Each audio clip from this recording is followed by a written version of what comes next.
அஸ்ஸலாமு அலைக்கும் வரஹ்மத்துல்லாஹி வபரக்காத்துஹு. சொர்க்கத்தின் 8 வாசல்கள் வழியாக அழைக்கப்படக்கூடியவர்கள். அல்லாஹுடைய தூதர் ஸல்லல்லாஹு அலைஹி வஸல்லம் அவர்கள் கூறினார்கள், எந்த ஒரு மனிதருக்கு 3 குழந்தைகள் பிறந்து அந்த குழந்தைகள் பருவ வயதை அடைவதற்கு முன்னரே இறந்து விடுகிறார்களோ, அந்த குழந்தைகளை அவர் சொர்க்கத்தினுடைய 8 வாசல்களிலும் பெற்றுக்கொள்வார். அவர் தான் விரும்புகின்ற வாசல் வழியாக சொர்க்கத்தில் நுழைந்து கொள்வார். இந்த செய்தி உத்தபத்தபனு அப்திஸ்ஸல்மா ரலியல்லாஹு அன்ஹு அவர்கள் மூலமாக அறிவிக்கப்பட்டு முஸ்னத் என்ற நூலிலே 17644 என்ற எண்ணிலே பதிவு செய்யப்பட்டிருக்கிறது. உலகத்தில் ஒருவருடைய குழந்தை இறப்பு என்பது ஈடு செய்ய முடியாத சங்கடத்தை தரும் என்றெல்லாம் சொல்வது உண்டு. இறந்து போன குழந்தைகளை நினைத்தே அந்த பெற்றோர்கள் தன்னுடைய வாழ்க்கையிலே ஒவ்வொரு கட்டத்திலேயுமே நினைத்து அழுவது உண்டு. அந்த வருத்தம் என்பது அவர்களுடைய வாழ்க்கையிலே நீங்காத அளவுக்கு உண்டான இடத்தை நிரப்புகின்ற அளவுக்கு இருக்கும். தான் பெற்றெடுத்த பிள்ளை நன்றாக வளர்ந்து ஆளாகி அந்த குழந்தை நல்ல முறையிலே வளர்ந்து அந்த குழந்தைக்கு உண்டான நற்காரியங்கள் எல்லாம் செய்யப்பட்டு இது சமுதாயத்திலே நல்ல முறையிலே இருக்க வேண்டும் என்று ஒவ்வொரு பெற்றோரும் விரும்புவார்கள்.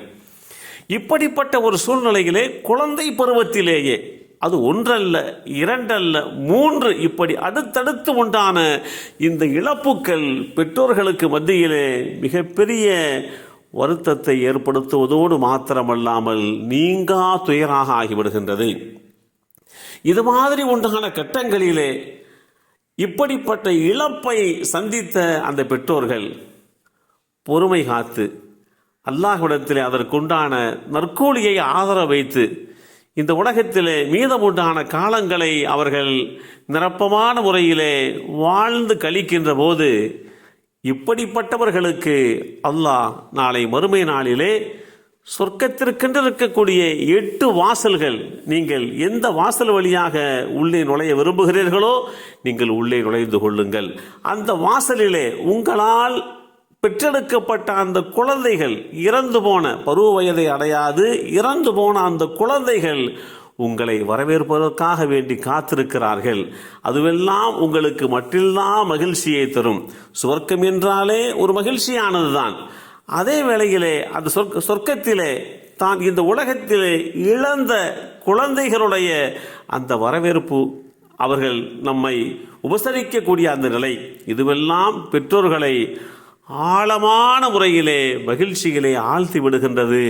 இப்படிப்பட்ட வாய்ப்பை தான் அல்லாஹு தாலா இந்த உலகத்திலே இழப்பை சந்தித்தவர்கள், தன்னுடைய குழந்தைகளை இழந்தவர்கள், பருவ வயதை அடைவதற்கு முன்பாகவே இறந்துவிட்ட அந்த குழந்தைகளுக்காக வேண்டி பொறுமை காத்தார்களே, அப்படிப்பட்ட பெற்றோர்களுக்கு அல்லாஹ் இது மாதிரி உண்டான சன்மானங்களை வழங்குகிறான் என்பதைத்தான் இந்த நபிமொழி நமக்கு தெளிவுபடுத்தி காட்டுகிறது. உலக வாழ்க்கையிலே ஒருவர் மணமுடிக்கிறார்.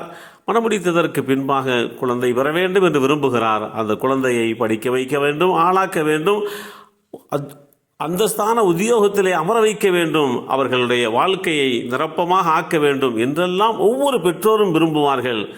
அதற்கு தடையாக அந்த குழந்தையினுடைய இறப்பு அமைந்து விடுகின்ற போது அவர்கள் மிகப்பெரிய பாதிப்பை சந்திக்கிறார்கள். இப்படி பாதிப்பை சந்தித்தீர்களா? அதற்கு பகரமாக அல்லாஹ் நிகர்காட்ட முடியாத மகிழ்ச்சியையும் சந்தோஷத்தையும் நிரப்பமான பாக்கியங்களும் நிறைந்த சுவனபதியை தருகிறான். அந்த சுவனபதியிலே இந்த உலகத்திலே உங்களை விட்டு பிரிந்த அந்த குழந்தைகள் சொர்க்கத்திலே உங்களுக்கு பணிவிடையாளராக உங்களோடு உடன் வாழுகின்ற அந்த வாய்ப்பை மீண்டும் அல்லாஹ் ஏற்படுத்தி கொடுக்கிறான் என்பதைத்தான் இந்த கட்டத்திலே புரிந்து கொள்ள வேண்டும். எல்லாம் வல்ல அல்லாஹு தாலா சுவனபதியினுடைய அனைத்து வாசல்கள் வழியாக அழைக்கப்படுகின்ற நல்லோர்களாக நம்மையும் நம் சந்ததிகளையும் அல்லாஹ் ஆக்கி வைத்து அருள் புரிவானாக. அஸ்ஸலாமு அலைக்கும் வரஹ்மத்துல்லாஹி வபரக்காத்துஹு.